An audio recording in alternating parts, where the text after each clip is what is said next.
Well, New York City is hosting the largest Pride celebration in the world this summer, marking 50 years since the Stonewall riots and really the birth of the modern gay rights movement. But you don't have to wait until the summer to get the celebration started. Joining me now to talk about the Year of Pride is Hayward, the Executive Vice President of Global Communications at NYC and Company, which is the city's official tourism board.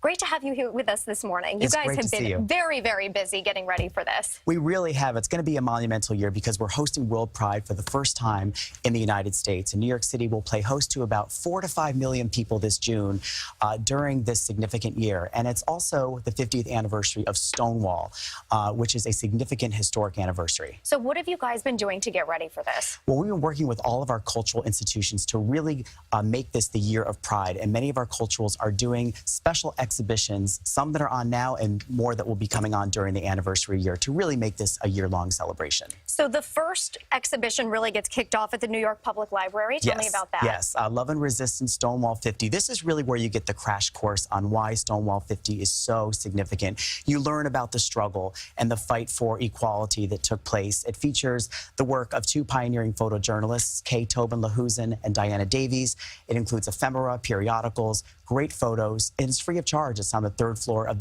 the library. And when is that? That's taking place now through July, and it's on the 3rd floor of the Schwartzman building on 5th Avenue. Okay, and then there's another exhibit at the what's the museum again? Leslie Loman Museum down in Soho on Wooster Street. This is going to be 150 works of art. This is art after Stonewall, and this is 1969 to 1989. It'll include 150 works, like I said, at this particular museum, as well as at the NYU Gray Art Gallery. And this will feature out LGBTQ artists, including Robert Mapplethorpe and Andy Warhol. So it's going to be significant. And I know you have 2 other events, but just kind of going back to the significance of the 50th anniversary for a moment.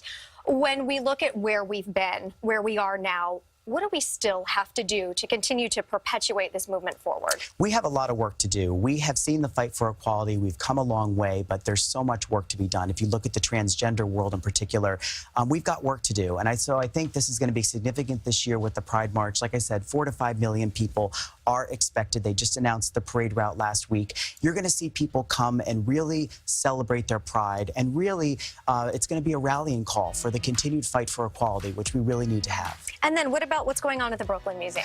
Well, the Brooklyn Museum is going to have plenty of exhibits as well, and this particular one is going to feature the work of 22 LGBTQ artists who were born after 1969, and that's all about the 50th anniversary of the Stonewall riots as well, and that kicks off in May, but it will be on view until December. And then finally, the Met, fabulous costumes. Well, who doesn't love the Metropolitan Museum of Art and the Costume Institute? And this is Camp Notes on Fashion. And this is really about the aesthetic, the camp aesthetic, and the evolution of this particular art form, starting from the 17th century to the present.